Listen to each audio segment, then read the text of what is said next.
وہ للکارا ہے وزیر اعظم کو ہم ہی حکومت بنائیں گے۔ دیکھیں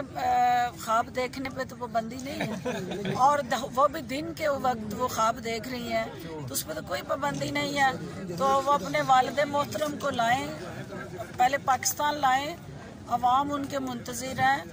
اور عدالتیں ان کی منتظر ہیں، قانون ان کا منتظر ہے۔ تو قانون کے مفرور، عدالتوں کے مفرور، عوام کے لٹیرے جو ہیں وہ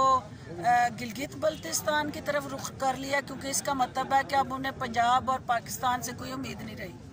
میڈم آتے ہیں یہاں پر بھی نہیں ہمیں بلایا جاتا، کسی میٹنگ میں نہیں بٹھایا جاتا۔ اس سے قبل جب عشائیہ دیا گیا تھا تب بھی قافلے کی طرف سے انہوں نے شرکت نہیں تھی، ایک بار پھر انہوں نے۔ ہمیں فخر ہے اپنے اتحادیوں پہ، اور پنجاب کے اندر قافلے کے ایک اہم اتحادی ہے، اور وزیر اعظم پاکستان کا اتحادیوں کو اس وقت جو اعتماد میں لینے کا فیصلہ ہے، یہ وقت کی ضرورت ہے، ملک کی ضرورت ہے، اور کاف لیگ ہو یا دوسری تمام اتحادی جماعتیں وہ سمجھتی ہیں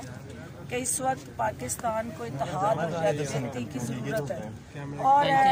چھوٹے موٹے گلے شکوے، ہم سارے ایک خاندان ہیں، خاندان کے اندر کہیں نہ کہیں کوئی گلے شکوے ایگزسٹ کرتے ہیں، اس کو مل کے باہمی مشاورت سے دور کر لیا جاتا ہے، تو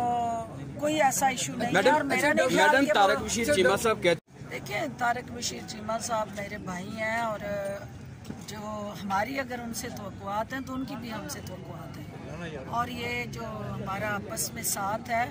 یہ دونوں ہاتھوں سے جب ہم اکٹھے